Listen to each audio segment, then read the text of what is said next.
When you open up Motion, it's going to give you this option. This will eventually be the one we're going to click on, the Motion project. But I want to just show you your duration. Right now it's set for only 10 seconds. I would change that to 20 so you have no issues with time. And then double click on Motion project. Alright, it's set up very similar to Final Cut. Okay, over here, this is your viewer. Okay, down here is your timeline. And then this is layers, which will come into play, but not necessarily for this class. If you guys are taking video animation 2, we'll be doing more stuff in there. Okay. The main thing we're going to talk about is how to get particle emitters out of here. Okay, so everybody go up to the library on the top left. This is kind of like where everything's stored. Okay, and inspector is like in Final Cut where you go to mess around with clips like color and stuff. That's your inspector. So click on library. And then down on the left side, you should see something that says particle emitters. Okay, particle emitters, you have all these different things. So when you basically say you click on pyro, it'll open up your pyro things down here. And say you click on big blast, it'll preview it for you up top. So you can click on any of these and it'll show you what that one looks like. Okay. So say explosion. Okay. If I like what I have, and there's tons in there. Like if you guys are doing like the abduction one, and there's all these like there's fairy dust things in there too. You know, some are a little bit more cheesy. Okay. You want to do like a black hole, you could use this function. All right, so I'm going to take this magic source, and I'm going to take it and drop it out into my timeline. Okay. And it should preview it for you and kind of show you what it's looking like. Now, my motion's probably going to quit here, so. Oh, no, it didn't. All right, so there it is. All right. I like it. I can also change my view here up top, go to 50% just so you can kind of see.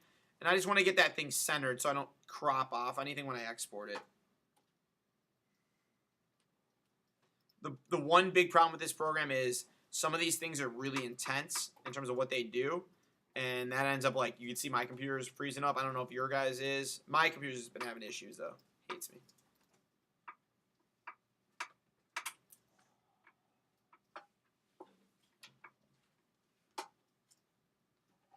Okay. So I'm just going to go, and I'm going to hold down shift and shrink that thing up so it fits into the black box.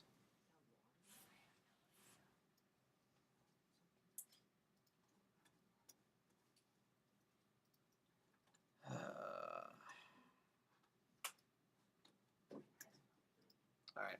Well, I'm just going to export this once this allows me to. Okay, so say I'm happy with it. Okay, you want to get it centered up. I'm going to then go up to share. Okay, when you're taking notes there.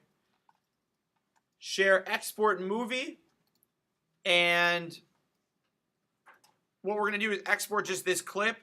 We're going to say entire project. You can change that if need be, but the export type should be Apple ProRes 4444. Okay, and that one, what it basically functions as is a PNG file, meaning the background, the black, is clear. So we're going to hit next, and I'm going to save it to my desktop as like wormhole. See, even now it's having issues. All right. Sweet. Quit. Awesome. Okay. So pretend that actually did work and that I exported it, but I did export one last period and it was smoke. Now you guys can't see it because it's invisible. Not really, but all right. So this was the one I exported last period, right? Just smoke on a black screen. Okay. What I did then was in Final Cut, I brought that smoke in here. Okay, and you can see right down there, here's my smoke. And what I did was I timed it up so it appears when I disappear here, and then it makes it look like I kind of like, you know, I leave like a smoke trail behind me. So let's see what that looks like. Right?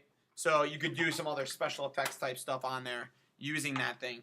How I did the fade in there and fade out is I clicked on the smoke file.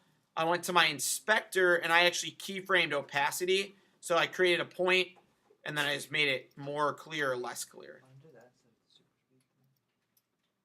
Okay. So that's an option. These, again, these are like, you know, built in. They're free. You don't have to green screen them, which is why I like them. Okay. So if you guys choose to use that, great. If not,